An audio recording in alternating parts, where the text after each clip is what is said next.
Let's talk about the most exciting part of your day, officer's life insurance.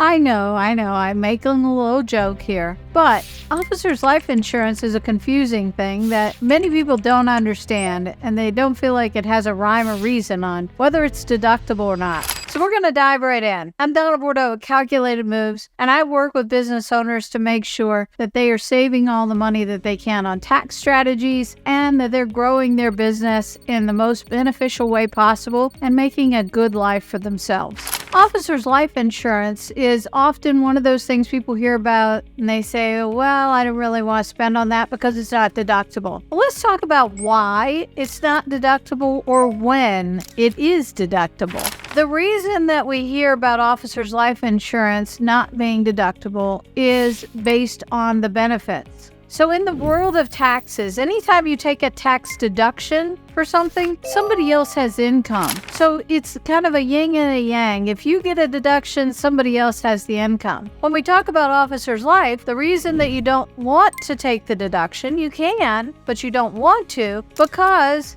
if someone gets the benefits from that officer's life insurance policy paying out upon death, then if you took a deduction, they have to pay taxes on the proceeds. So it's really not worth it. Because let's take a little example. I was working on a tax return today, and a client paid let's make it $2,000 for officer's life insurance last year. With the taxes, they're probably going to save about 25% of that, or $500.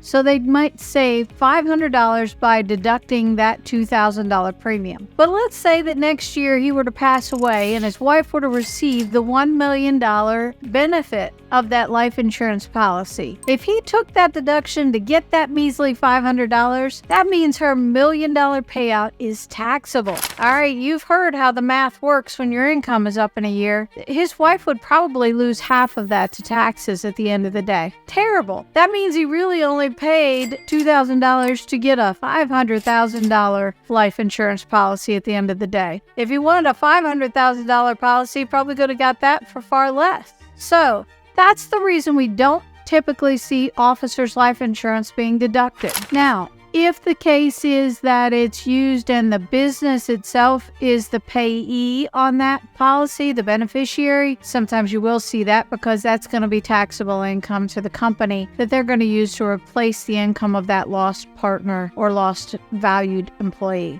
But in most cases for small businesses, officer's life insurance should not be deducted because you don't want to cut your benefit in half if someone were to receive that policy payout upon death. So, hope that helps make the officer's life insurance mystery a little bit easier to understand and help you navigate the waters of why you probably don't want to deduct that on your taxes.